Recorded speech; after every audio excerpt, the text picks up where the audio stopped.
I would like to discuss with cities some elements that emerged. It is and going back also to the goals of the MESOC project, it appears relevant that there is a shared awareness of the relevant role culture can play. This is a bit, this sounds strange to be said, but in particular in relation to social impacts.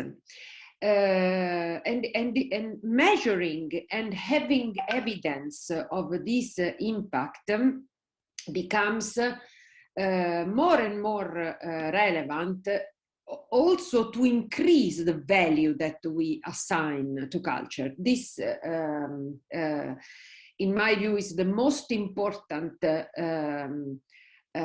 effect that by providing the evidence of this impact domain will enable us to give culture a more relevant value, and in this respect to root on culture for future transformation, for the transition that we have in front of us. So my first question to cities is, do you have the impression that this, let's say, this need for becoming, for getting, for acquiring tools for monitoring social impacts related to cultural policies is becoming a relevant need? Are you experimenting things in this direction? Is this a requirement that you may,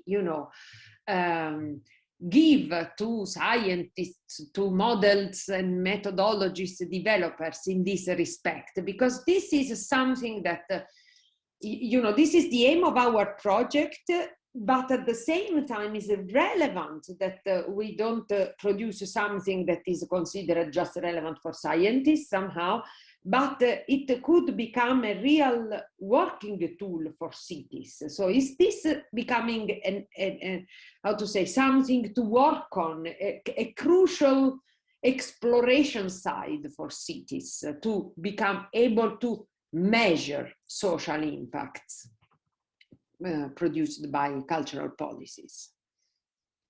I would love, I see many people there, Cecile, Claudia, Silvia, Lorenzo, and I will go on with the scroll of the people. So can you tell us something about this?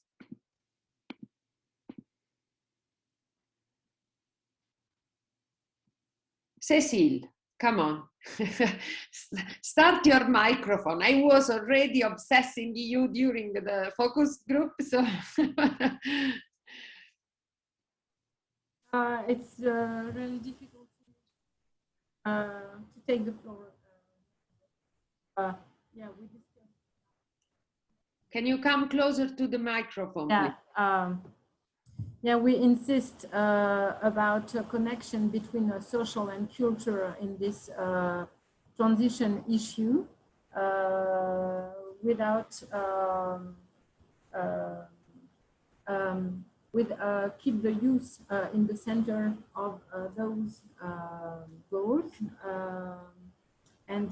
Yeah, what I retain is the very difficult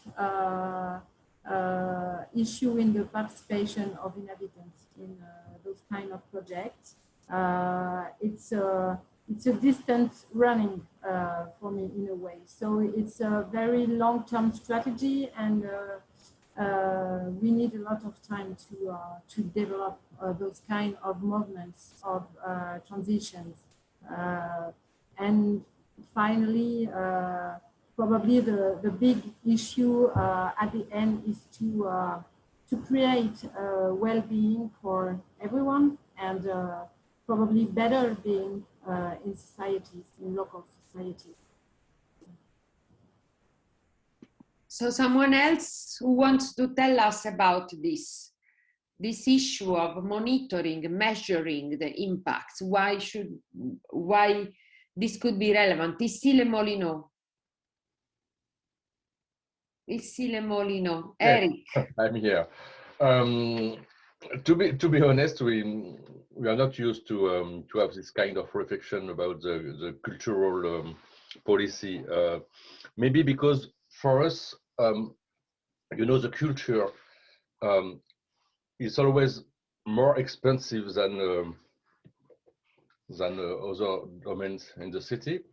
So we have a policy on culture for social things, but we never think about the impact on the urban area or the urban development of the city. But for me, it could be very interesting to imagine to have this kind of KPIs and just see what we can do with. Why, Eric, do you think that they could be a relevant tool for the cities? They can become, operational resources for the cities. Maybe because it will be useful to convince our politicians that the culture is so important than other things in the city. Because I don't know if my colleague Candice is always with us because she's in charge of the Department of Culture in the city. But in my opinion, it's exactly that for us, for many politicians in France, at least, the culture is very useful, but is expensive way to do something. So it could be interesting to show to them that it could be an impact also on our development. Yes, and this would be a good way to start a dialogue with the city. So no. Thank you very much, Eric. So maybe we have someone from Cluj, Raluca, who wants to give us something on this, a feedback on this, about measuring impacts. Measuring social impacts is not an easy task. Is he there? I think Raluca is not there. Maybe then I would just take 1 minute. Sorry, Rarita, yes. I am very happy to have you. Thank you. Well, I think while we are in this project and in this context, I think we all believe that it's important to have ways of capturing the social impact of culture. But now I take also the opportunity to say also the downsides of this, because in the cultural sector, we see that is more and more this pressure of providing data about the activities that we do. And this not necessarily, I think that there's something that we also discussed in our group. The stretch is again on the cultural sector and on the artists to explain how their work is relevant. While on the other side, for the policy support, I think it's a bit of a myth that policies will be put in place just because we have evidence. Probably that happens at the level of the European Union and maybe in some countries and maybe in some cities. But I think quite often we see that in our environment, policy decisions are mostly taken based on a political agenda, which is not so much evidence-based, It's quite populistic. And in this situation, if you want, my advocacy is that we make use of the information that we get through research to try to shift the perception that we have publicly about culture, about the role of culture, and not only to target policymakers, because once this would be something that people understand their benefits from participating to culture, I think the pressure on the political agenda will be there too. Mm-hmm. Okay, but come on, Rita, we could act in a post-evidence, post-policy evidence relevance for policymakers who prove that their policy was able to do something in respect to something that maybe was not even in their agenda. I agree with you. Post-policy meaning no policy, post no policy. Okay, maybe Lorenzo, do you want to add something about this? And I invite Lorenzo to tell us something, because to understand whether there is an effectiveness in widening citizen participation and civic activism. So to make activism, civic activism, even a resource for the city, and at the same time widening it as a how to say, a form of participation. Can you tell us something? Yeah, I deal with both participation and open data. So I'm very much oriented in measuring the quality of participation, providing data. I think that relating to the issue of culture and is something more close to qualitative measuring than quantitative. That is the issue and the difficult in it would be needed very much to work on standards. So how to measure that would be helpful for us, because in terms of general participation in the last period we worked a lot with online tools, digital, and so we collected a lot of data.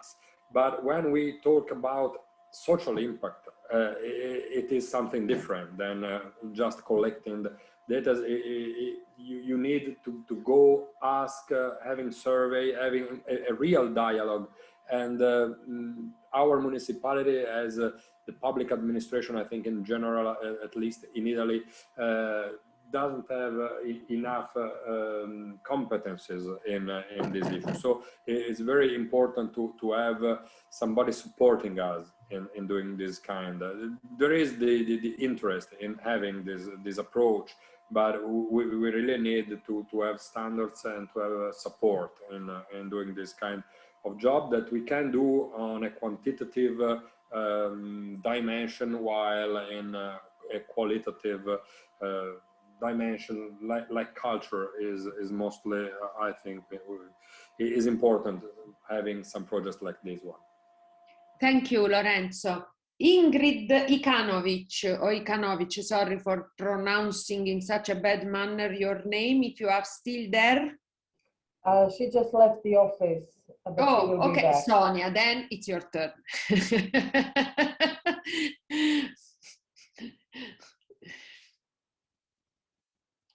Sonia, we can't hear what you say.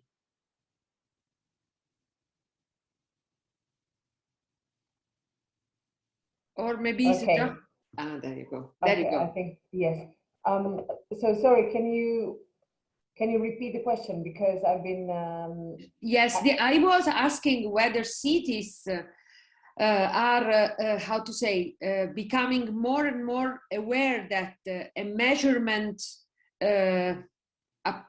that assess policies in terms of social impacts may become a relevant way to go. So do you experience in your cities that you started to need for this kind of tools for measuring social impacts coming from, you know, derived from cultural policies, or you are not considering this as a relevant tool for your work?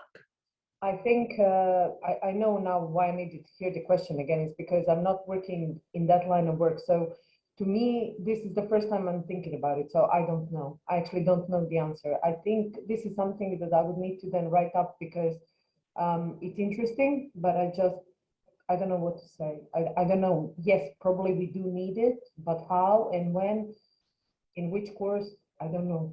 Okay, thank you very much. Maureen Cordens, and then I go to a second question from Bra. There you go. I see you now. Hello.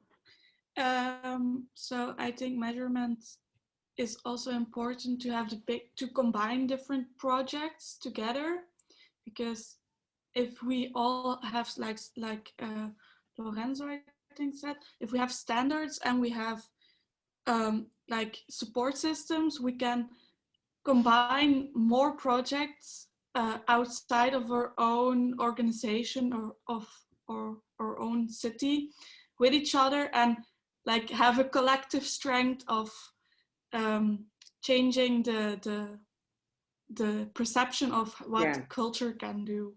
This is very interesting. This is me. So it could also a tool to manage and guarantee synergies among different initiatives in a city. That's very clear. Yes.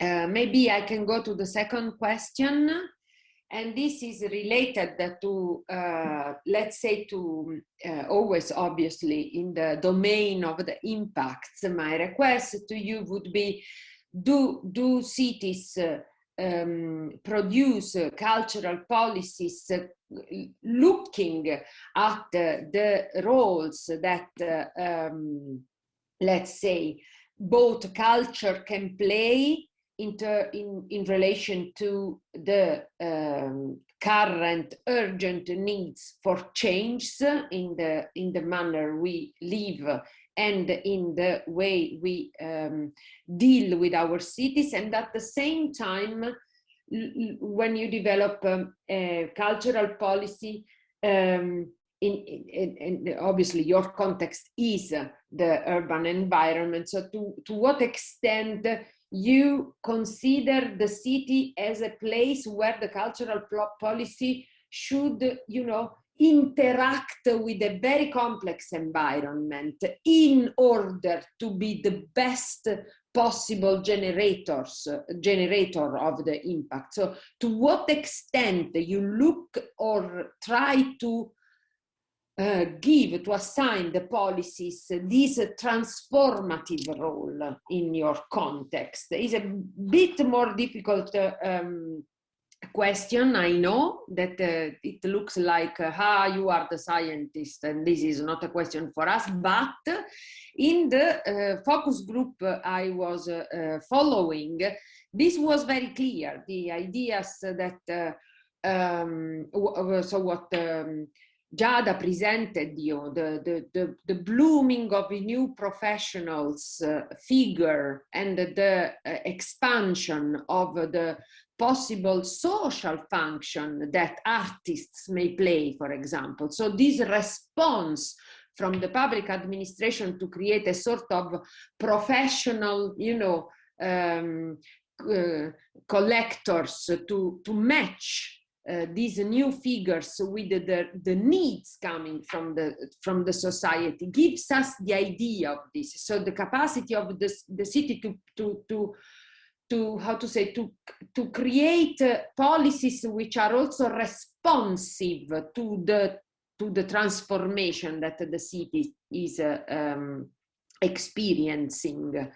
I would like to let me, and also Sonia was telling us something about these grassroots responses that there was to an initiative which is sort of challenging, back the institution to get some reactions. Can you spend more on these issues?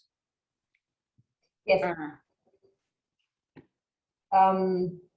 So we did get a pull from our citizens, from the initiatives they created and they started on, and now they're asking how they can engage more, which is a different situation for us because we don't know how to respond.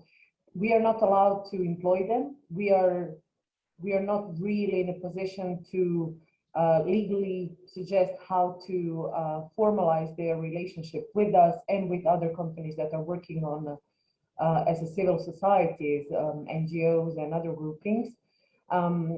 So now there are two initiatives where they're pushing us to act. One group actually managed to apply for an EU project, and they got the money from Europe for Citizens Fund, where they are, I think the name of the project was a civil participation and public spaces, where they're actually asking City of Rijeka to give them space for free for them to act. So this is one of the ways that actually, the pool is creating new policies, and what we are trying to do is actually now catching up. So it's not a bad place. I think my boss would say it's an opportunity because he's that kind of person. But it's a bit weird timing, because the last year was European Capital of Culture / Zoom party. This year we are getting a new mayor and new government. So working for the city at the moment, I sometimes feel that we are struggling with making decisions because we are unwilling to make quick decisions, not to have repercussions politically later on. Which personally I'm okay with, because it's better to have that pull than to push. So I think what we need to make sure is just that we don't lose those people, their energy and their willingness to act. So I think we're doing this, but more on a personal level than on institutional level. This reminds me to what Emmanuel Negrier was saying yesterday, not a transformation, not a substitution, but a real, evolution process. Yes. This is, thank you very much, Sonia, thank you very much. So may I give the floor maybe to Lorenzo. Lorenzo, do you want to tell us more about this experience to put in contact artists with the neighborhood communities? Yeah. Well, it's very, very important, the role of activators and facilitators to have to open this relationship with between the artists and the municipalities, and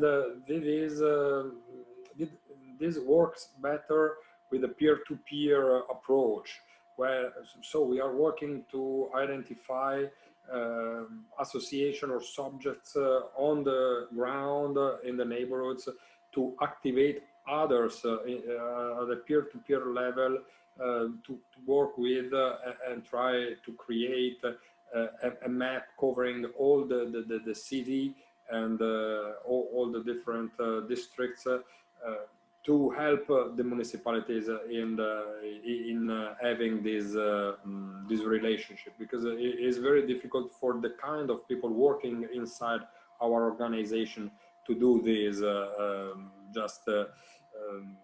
because of their role, their historic role, their kind of culture.